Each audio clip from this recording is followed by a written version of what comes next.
People say you have to have a lot of passion for what you're doing, and it's totally true. And the reason is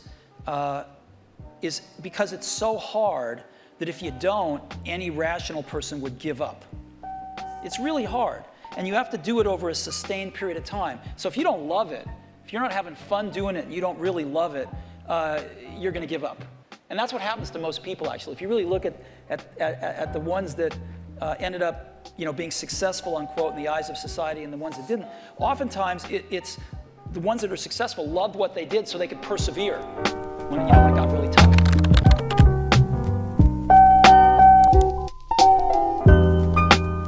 It's really easy to get caught up in all the craziness with rates going down and refis and who's getting what business and are things changing and all this stuff. Got to think about ourselves in our business sometimes. That's something kind of unique happened to me this week and that I'd really like to share with you, and I hope you guys take this to heart. Now, listen up, loan officers. Have you ever heard the saying, find a job that you love and you'll never work a day in your life? So I ask you, do you love your job? Better question yet is, what is your job? Yeah, what's your job? I want you to do me a favor and think about that for just a few seconds of what your actual job is. Is it to get somebody a loan? The best terms, the best products? What's your job? I don't see loans personally as a job. Loans in a vacuum, they're just kind of that annoying thing that you have to do before and after your actual job. Kind of like a restaurant cook who opens up, you got to warm the oil in the stove and prep all the food work, all before you get to actually do what you think is your job.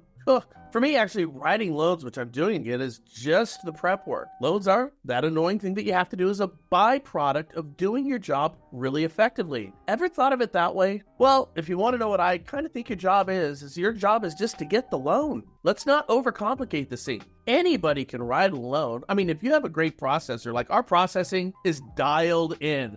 The processing and technology basically do 90% of the loan anyways. I mean, after long over a decade of not writing a loan, I found this hysterically easy. I laugh and I smile when I chat with my processor. It's a joke, it's so good. You see, your job is to get the loan. That's the hard part. That's why advertising is so darn expensive. Good advertising, at least. Getting the loan in the first place. So again, have you heard the saying, find a job that you love and you'll never work a day in your life? I bring this up because this last weekend, me and my daughter went to a car show to go meet my good friend and loan officer Shannon Hoff. You see, her son actually runs these car shows. They're really cool. I'm not really a car guy. My daughter's getting into this stuff. So they had all the hot rods down below and all the hyper and supercars up above. These people have millions and millions of dollars wrapped up in individual cars. Now, as I was checking these all out, they're just beautiful pieces of artwork. I saw this gal handing out flyers. So I went and spoke with her, and she was handing out flyers on a listing that she had. She had a listing for $1.25 million.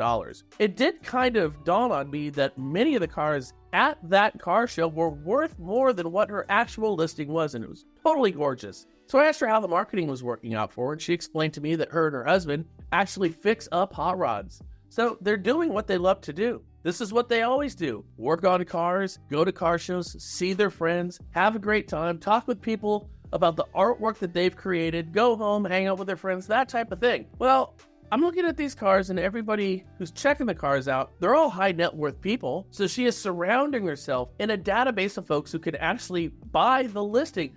I'm not just talking about those that have these cars, I'm talking about those who go to see these cars. So what she's done is she's built a database of all the car shows that she goes to. She's getting acclimated with her surroundings, familiar with the people that she's talking to, and she's selling her wares. $1 million listing and then some. So is it working out for Claudia? Well, let's put it this way. I looked through Redder at a lot of real estate numbers, and hers are better than most. So is that actually working or not? She'd be at the car show anyways. She blurs the line between her work and her fun. Her work then becomes fun. Kind of the never work a day in your life. So back to the pointed question, what is your job? My point is this. As a loan officer, in part, you actually get to pick your job if you're looking at it from this vantage point, through this lens. The first part is understanding that you actually get to pick what you're doing. Then you actually have to pick your job. And the easy part is when you pick it right, you just basically go to work. Claudia's social life, friends,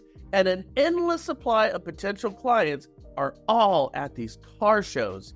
Can you imagine if you had what Claudia does? See, if you like what you're doing by default, you're going to do it more often and you're going to be good at it. And I hope this sinks in with some of you, because blurring these lines and understanding what your job description actually is could be the difference between an career and somebody who succeeds.